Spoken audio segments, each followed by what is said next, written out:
property na 5M pero dodoble after ilang years? Today, may exciting update tayo here at Lancaster, New City dahil nandito na si... Hana Dream Home! Limited units lang to ha, kaya dapat early o maaga ka. 5 million lang ang kuha mo, sa tabi mo 18 million ang property nila. E di syempre, tataas din ang value ng property mo.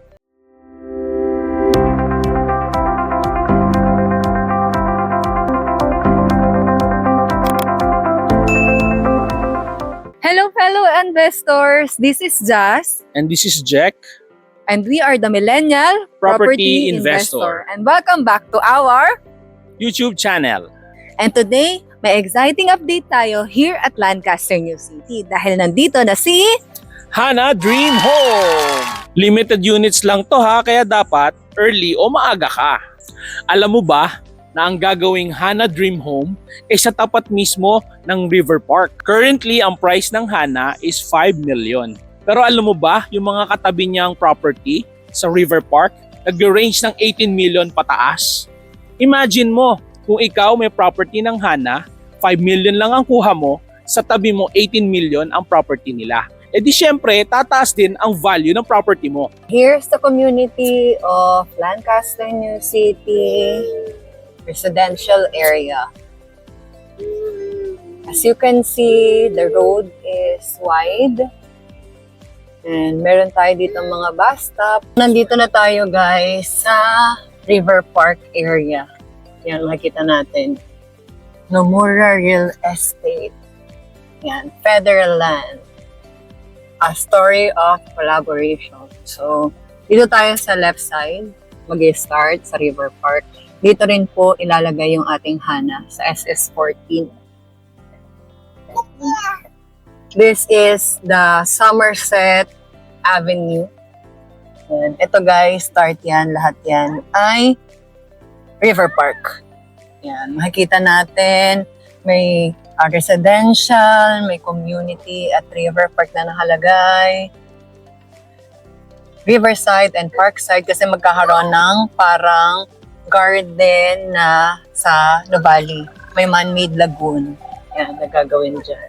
So, ito guys ay existing community ni Lancaster, which is the Somerset Villages. So, nandito tayo ngayon sa SS10. And next is the SS11, kung saan ginawa yung I Do na TV series ni Judy Ann sa Channel 2. So, that's way back 2015, 2016.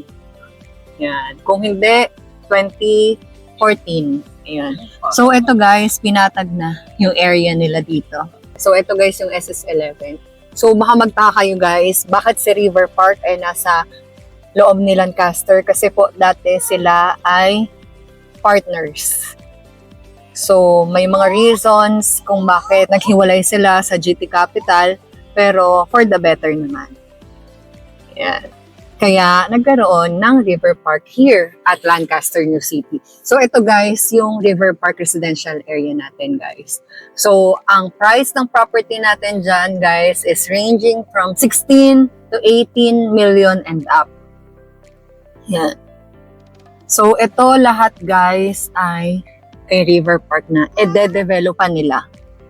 So ang kanilang residential community name is Yume. So, ayun yung village nila. So, eto guys, yung likod ng dinadaanan natin doon sa may SM. Yan. So, ito yung SS14 na current. So, dyan ilalagay yung ating Hana 3BR home. Ito po ay likod lang ng Uniqlo. So, ito ay may current na River Park Trails, guys. So, ayun guys, yung Uniqlo. Kung nakikita nyo na yan, na white na yan, sa ibabaw, Uniqlo yan. So, dito ay magkakaroon ng daan. Kaya napakaganda ng access nitong ating SS14. Kasi from here, hindi na kayo iikot doon sa dinaanan natin kanina. So, dito po kayo pwede dumaan. Palabas po ito ng Open Canal Gate near Calax Exit. Tapos, ang labas niyo po mismo ay SM City General Trias sa loob po ni Lancaster.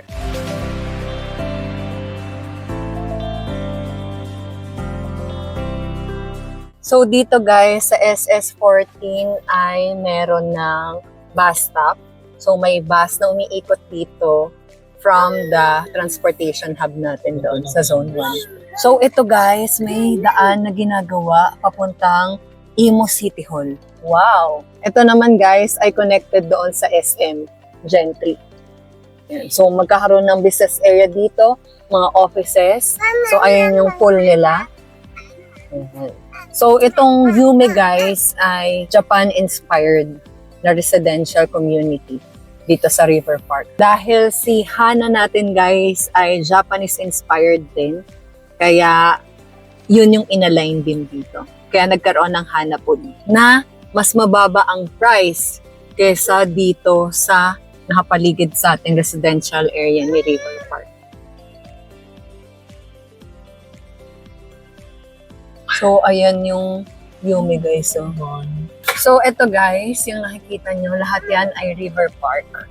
Etong Manchester Avenue guys ay papuntang Arnaldo Highway.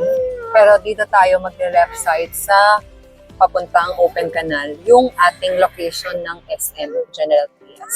Ito yung harapan ng likod na pinuntahan natin guys sa Mayume guys. So, ayun guys, so yung ating pinuntahan kanina. And ito yung area na, yung harapan ng River Park. Central Park ang tawag sa area na ito. So, meron dito mga offices, yan, Uniqlo, yung Calax dito malapit. So, nag-disassemble sila ng mga ginamit nung nakaraang weekend dahil meron ditong nag-car race ng Toyota. Ayan, race weekend, March 13 to 15, Toyota Gazoo Racing. Ayan. So, alam ko meron yan sa Facebook. You can watch that on their Facebook page. Ito pong minabaybay natin again ay River Park Avenue. So, ito guys, yung left side ay papuntang Uniqlo. So, gawa na rin po yung Uniqlo warehouse natin dyan. And dito sa right side, yung ating National University. Ayan, River Park University. Ayan. And din yung bahay natin dati guys. So, doon sa may MX12. Tapos ito yung Uniqlo guys. So gawa na yung warehouse. Ayun. So nakikita nyo na yung facade. Ayan. O, diba? Ayan. So ito na yung nasa harapan natin is the SM. See? Kung gaano kaganda yung development, yung area na paglalagyan ng ating Hana 3DR Dream Home. Dito mismo sa area na to. So here, may university na, meron ng church, yan, lahat yan, dyan ilalagay. Hanggang doon yan guys sa dulo. And meron din ditong amenities. This is the SM, the largest in Calabarzon.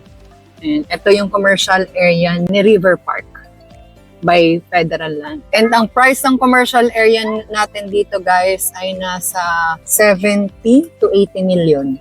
As of last year. Malalaman natin pag nag-cause sila ng phase 2 kung magkano yung sunod.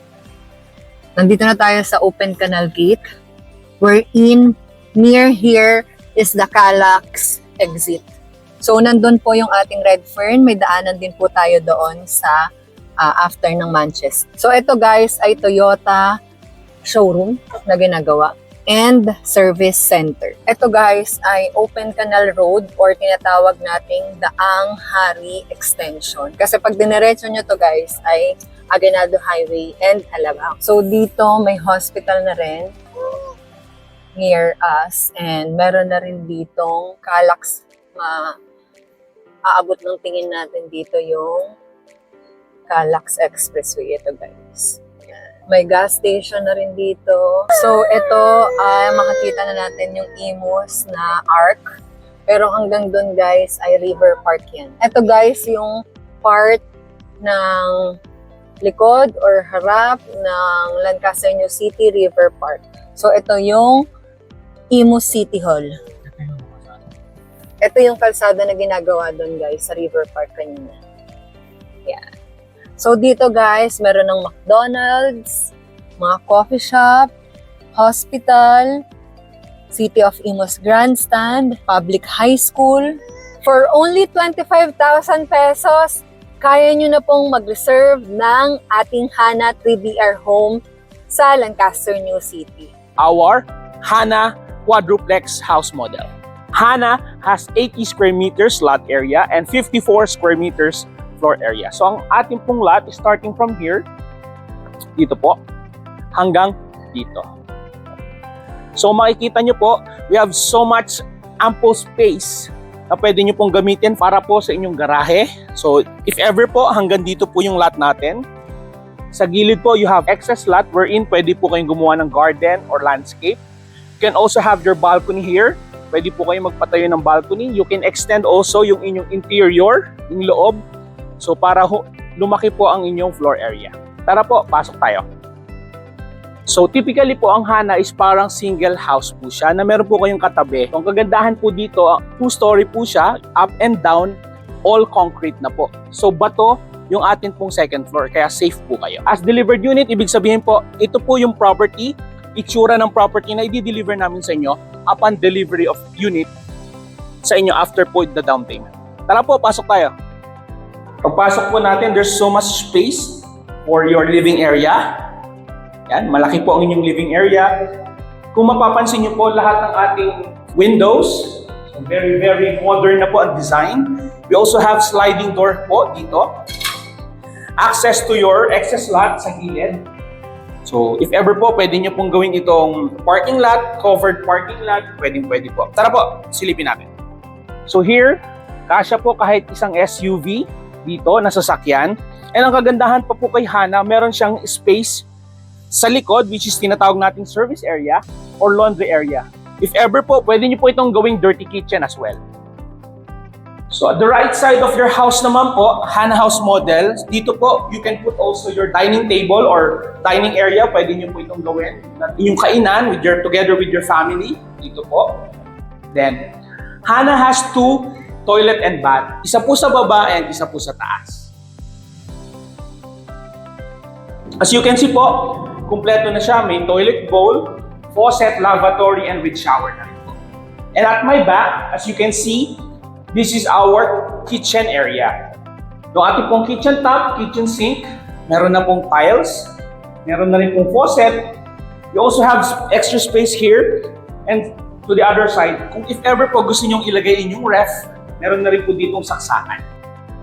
Ngayon po, punta naman tayo sa taas. As we proceed, nakikita nyo po yung ating stairs is made of wood and ang ating pong staircase ay made of metal or steel. So, safe na safe po kayo. Hindi po yan umaalog. So, kung hahawak po kayo, it is supported. And naka-bolt po yan dito sa wall. So, right now, andito po ako sa hallway. Si Hana po has 3 bedrooms sa taas. So, here you have the bedroom 1. Tara po.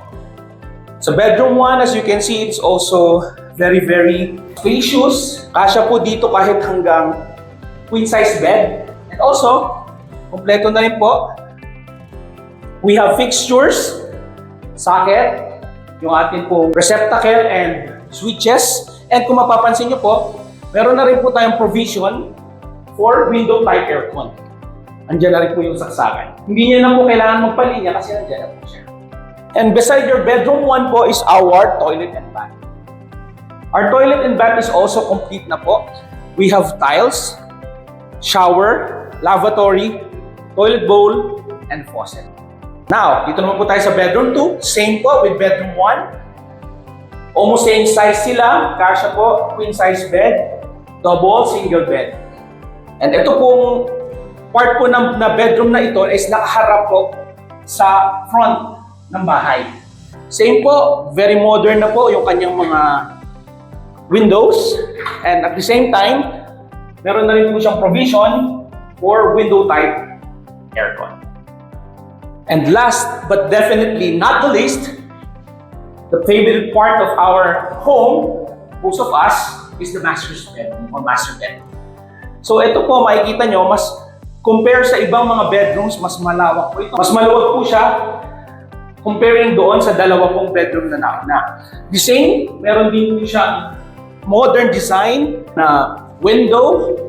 We have provision for window type aircon. If you want na split type aircon, pwede rin naman po siya. Pwede nyo pong ilagay dito. Ang kagandahan pa po dito, yung glass na ito, kung makikita nyo, very wide malaki yung glass niya. So if ever every morning pagigising ka, pwede nyo silipin, kita niyo po agad yung property nyo. Yung inyong property line, kapitbahay nyo ay makikita niyo po. You can put some curtain here. Gusto niyo po yung mga Venetian blinds or the traditional curtain para po matakban yung mirror po na ito.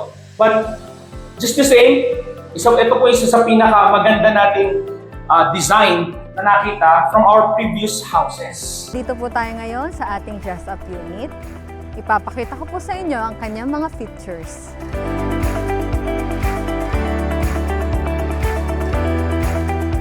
Yung as-delivered unit po natin, hanggang dito lang po siya. Itong ating dress-up po, finorward po siya. Dito po ang inyong space, parking space. Pwede niyo po itong palagyan ng gate or fence. Tapos hanggang dito po sa inyong laundry area. Pwede niyo rin po siyang i-extend for your dirty kitchen. Dito rin po sa ating dress-up ay nilagay niya po yung pinto niya or ginawa niya pong main door itong kanyang sliding sa gilid. Tara, pasok po tayo!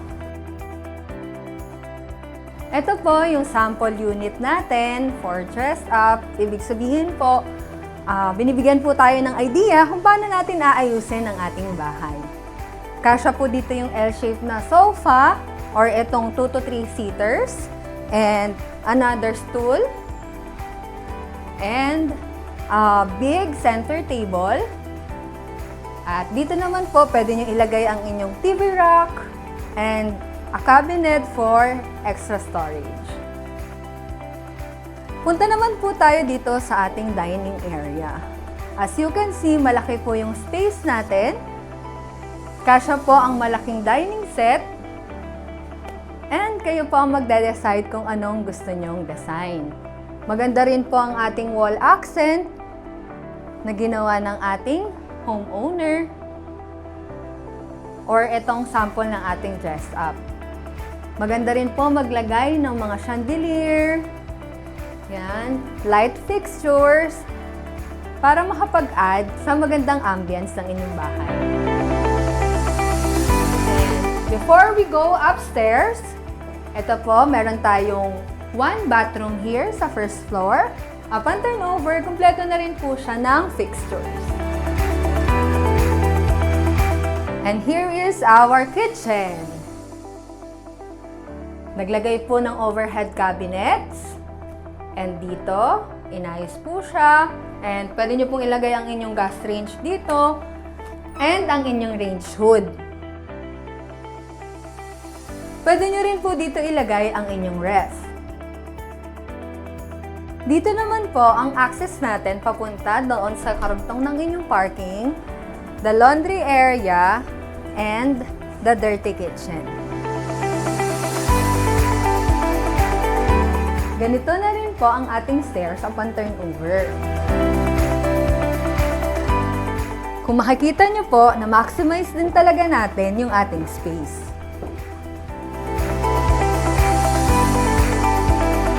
This is our hallway going to our bedrooms. And this is our first bedroom dito sa second floor. Actually, lahat ng rooms natin nandito lahat sa second floor. So, pwede nyo po siyang gawing room ng inyong anak. Yan, pwede nyo po palagyan ng overhead cabinets, ng study table, and storage para sa mga gamit niya. Sa ating turnover, meron na rin po itong provision for window type aircon. And dito po ang nilagay niya yung split type. Kung mapapansin niyo po, yung mga rooms natin dito sa dress up, walang pinto. Kasi for tripping purposes po. Pero upon turnover sa as delivered po natin, may mga pinto po siya. So ito po yung isang bathroom. In total of 2, isa po yung sa baba at isa po dito sa taas. Upon turnover po ulit, ay kumpleto na rin po siya ng fixture.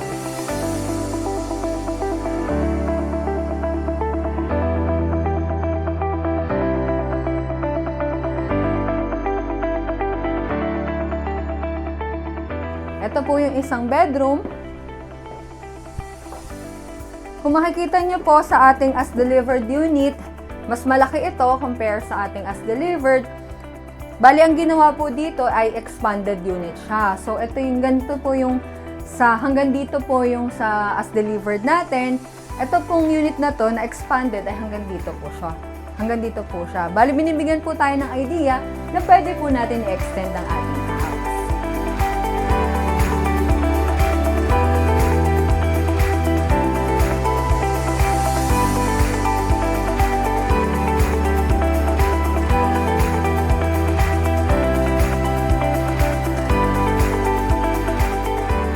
Papunta naman po tayo sa ating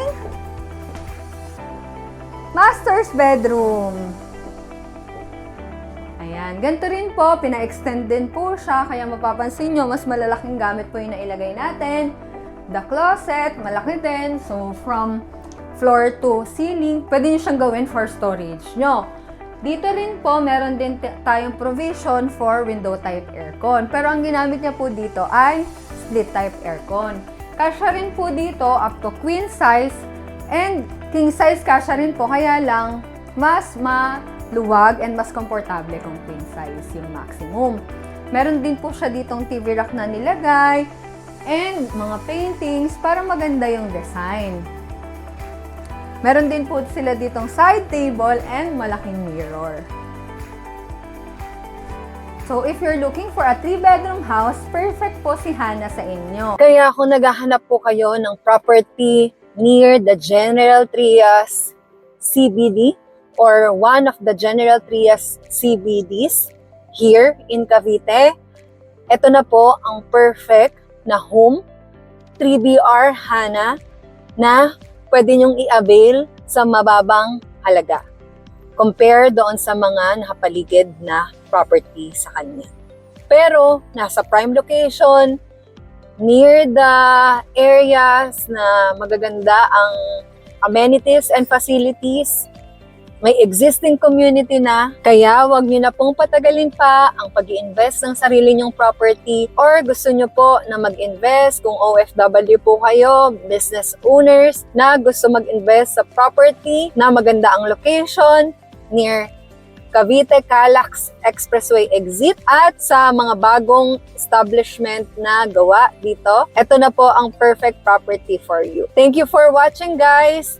Salamat po sa pagsama sa aming tour dito sa ating newest home dito sa Lancaster, New City. Thank you for watching and follow us for more videos like this. God bless!